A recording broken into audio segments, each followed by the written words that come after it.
Newton laws of motion, Newton laws of motion में अपन force के बारे में पढ़ते हैं। फोर्स के बारे में चैप्टर में पढ़ते हैं। फोर्स क्या होता है, सबसे पहले अपन इसको देखेंगे।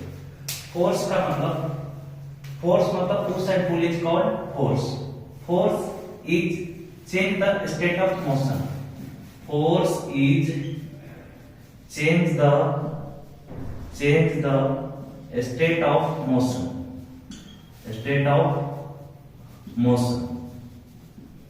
ठीक है।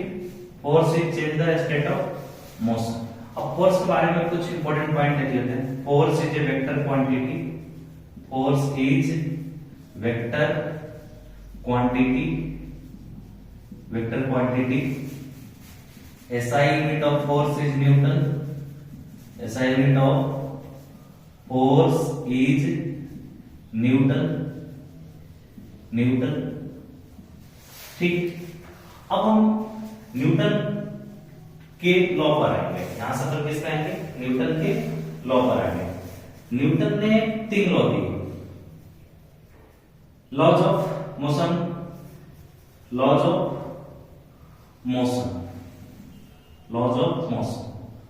न्यूटन ने 3 लॉ दिए। First law of motion, second law of motion,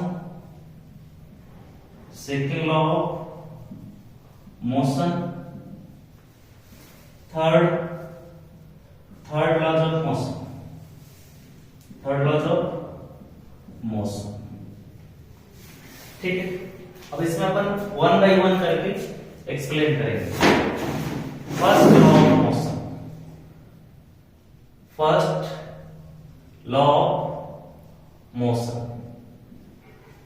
law of motion क्या है, इस पर डिस्कस करेंगे। देखिए, फर्स्ट लॉ ऑफ मोशन मतलब दिस लॉ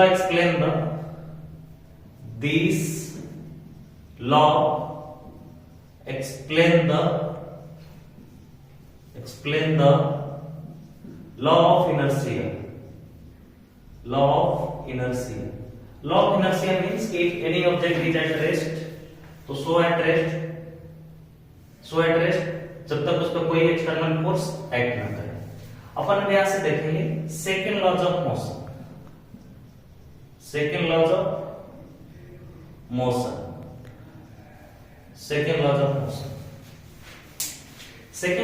हम पढ़ते क्यों, सबसे पहले ये देखेंगे।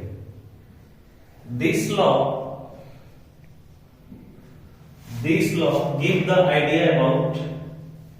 give the idea about resultant force,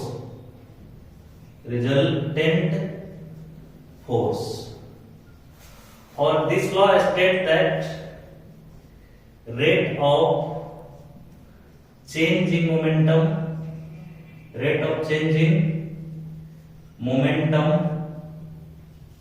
is known as force,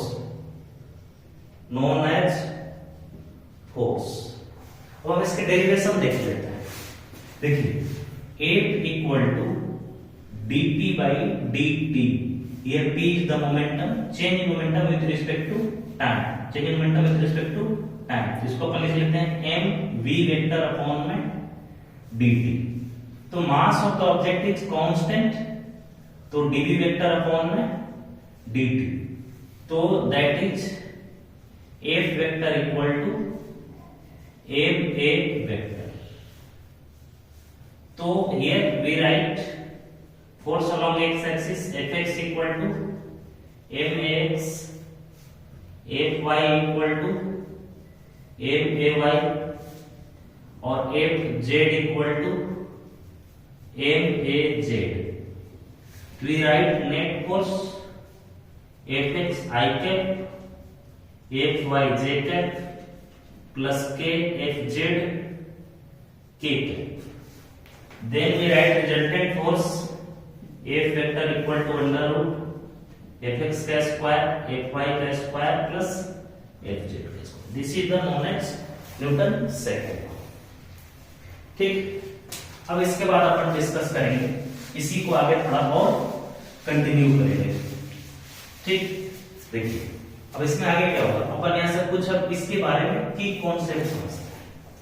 जैसे हमने क्या लिखा कि F equal to dp by dt, तो इससे क्या बोल सकते हैं कि slope of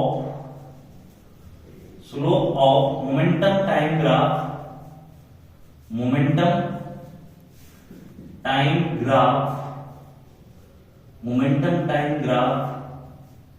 give force.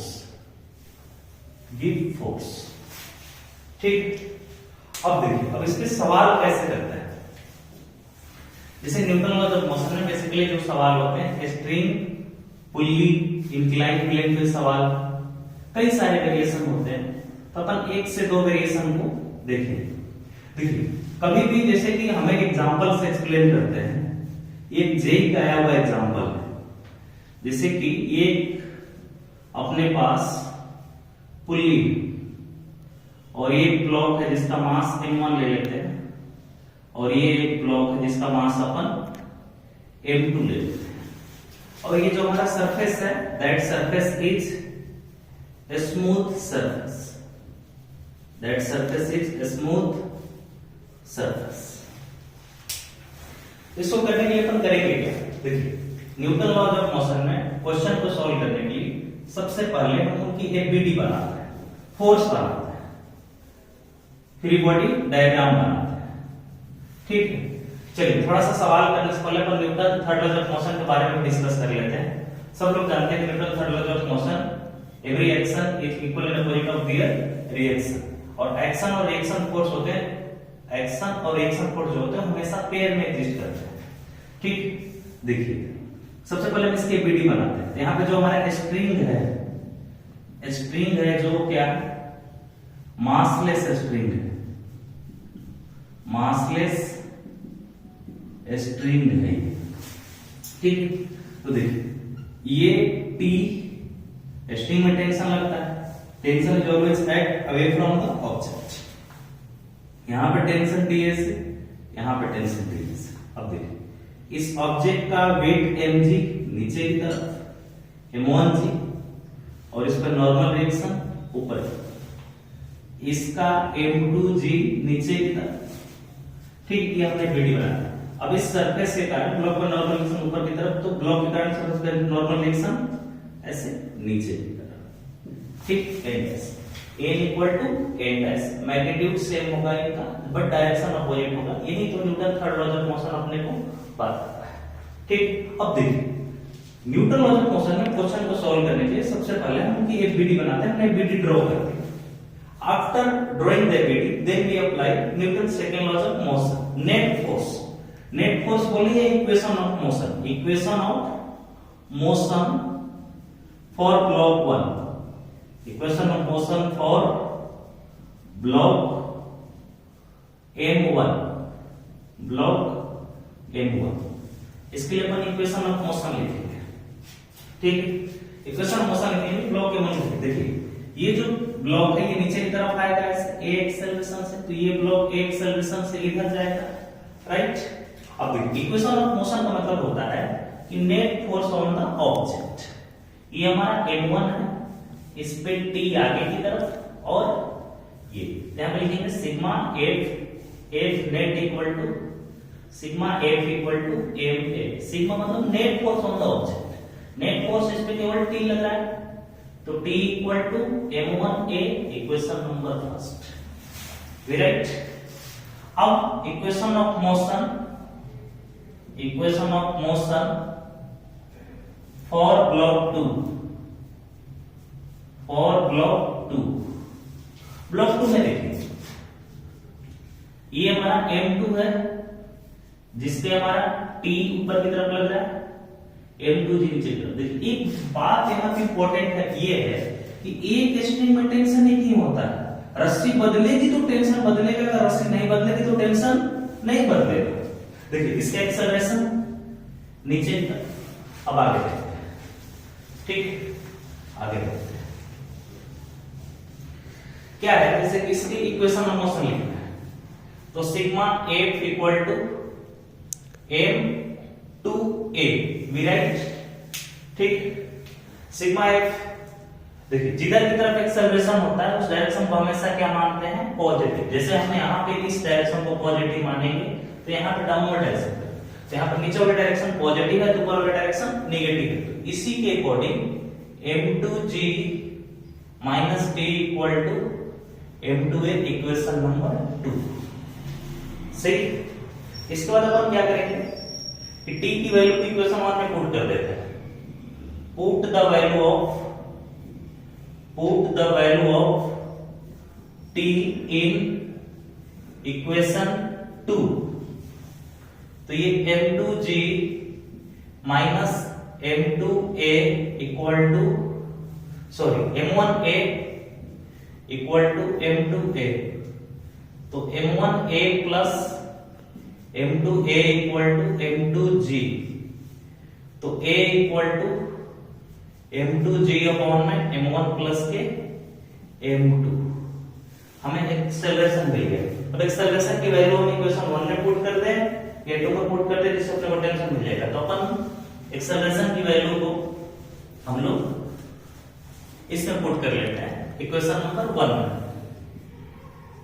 Put the value of a in equation 1, तो t इक्वल टू m1a, तो m1a की वैल्यू पुट करते हैं m2g अपॉन में m1 plus m2, we write t। देखिए जेई ने इस सवाल में क्या पूछा था, उसने पूछा था net force on the pulley, मतलब clamp force on the pulley, force exerted by clamp on the pulley. तो उसको भी डिस्कस कर लेते हैं।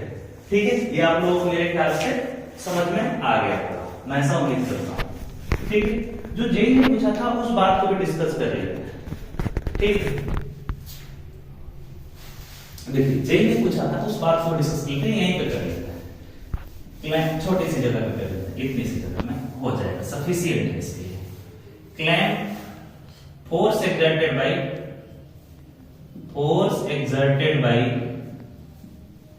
clamp